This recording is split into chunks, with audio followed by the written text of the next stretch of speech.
'Daaku Maharaj' cinema గురించి చాలా controversies వస్తూ ఉన్నాయి. ఎస్పెషల్లీ ఆ సాంగ్ రిలీజ్ అయిన తర్వాత బాలకృష్ణ ఇలాంటివి ఎట్లా యాక్సెప్ట్ చేస్తాడు? అదొక డాన్సా?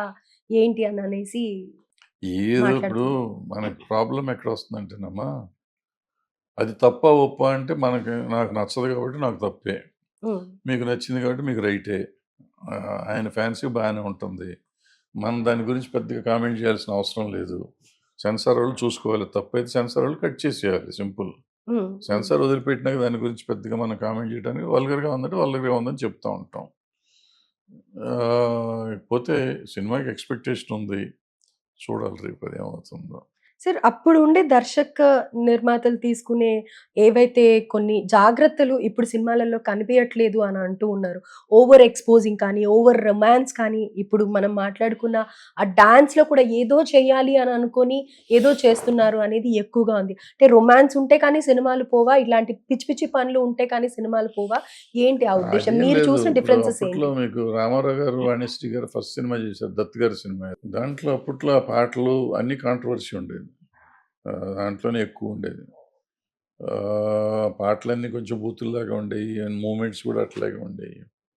మరి రామారావు గారు అటువంటివి చేయొచ్చా? చేయకూడదా? వాళ్ళు చేస్తున్నారు, మనం చేస్తున్నాం. మనం డబ్బులు తీసుకున్నాం, పని చేయటమే మన పని అనేది ఆయన పాయింట్. సో, హీరోలు ఎంతవరకు రెస్పాన్సిబుల్. అదే మన సినిమా నాగేశ్వరరావు గారు 'దత్తపుత్రుడులో' ఆహ్, ఏదో పాట ఉంట 'పిల్లోయ్ జాగ్రత్త' అని ఒక సాంగ్ ఉంటుంది. దాంట్లో ఈ పాట బాగాలేదు నేను చేయనని చాలా 2 రోజులు, 3 రోజులు ఆపేసారు ఛానెల్‌ని. నాగేశ్వరరావు గారు. నాగేశ్వరరావు గారు. అట్లా కొన్ని నాగేశ్వరరావు నేను చేయననేవారు. రామారావు కూడా చేయననేవి ఉన్నట్టున్నాయి కొన్ని 1, 2. బట్ నడుస్తూనే ఉంటాను. ఎస్‌పి బాలసుబ్రహ్మణ్యం గారు నేను పాటలు పాడిన బూతులున్నాయన్న రోజులున్నాయి. హ్మ్. సో, ఇట్లా వాళ్ళ రెస్పాన్సిబిలిటీ వాళ్ళకుంటే చేసుకుంటారు. లేనోళ్ళు కొంతమందేంటంటే, మనం we are hired by somebody.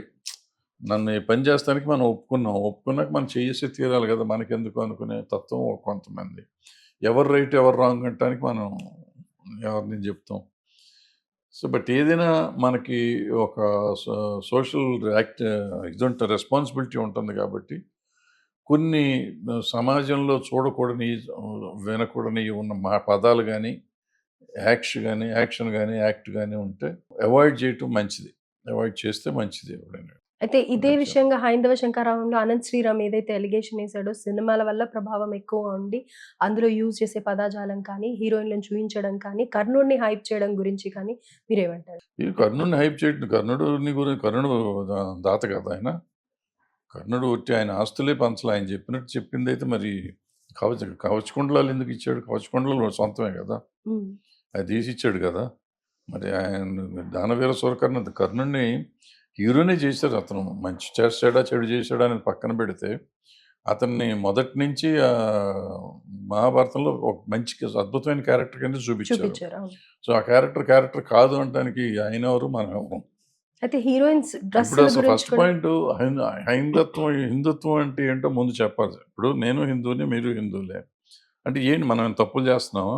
ఇప్పుడు హిందూ ఏం చేయాలి, ఏం చేయకూడదనేది ముందు అసలు బైఫర్కేట్ చేసి చెప్పమనండి. తర్వాత ఆలోచిద్దాం మనం ఏం చేయాలనేది. హ్మ్. మనకేదో మైక్ దొరికినప్పుడు మనకు హిందుత్వాన్ని గురించి మాట్లాడేసి, ఎప్పుడో చేసిన సినిమాలు తప్పని చెప్పి, అది సినిమాలో వచ్చే కథలు తప్పా, రైటా? మనం రాసే పాటలు రైటా, తప్పా? ఇయన్నీ ఎక్కడ చెప్తాం? అప్పుడు అన్నిటికి రెస్పాన్సిబిలిటీ తీసుకోవాలి అందరం. హ్మ్. హిందుత్వానికి ఒకదానికి ఎందుకు మానవత్వానికి తీసుకుందాం రెస్పాన్సిబిలిటీ. మానవత్వం తీసుకుంటే ఆటోమేటిక్‌గా హిందుత్వం కూడా ఉంటుందిగా. ఎగ్జాక్ట్. సో, అదేంటో తెలియాలి. కరెక్ట్‌గా ముందు మానవత్వాన్ని గురించి మాట్లాడదాం అందరం. మానవులుగా ఉందాం. మంచి మనిషిగా ఉందాం. దాని గురించి మాట్లాడదాం. దానికోసం తీద్దాం రండి సినిమాలు.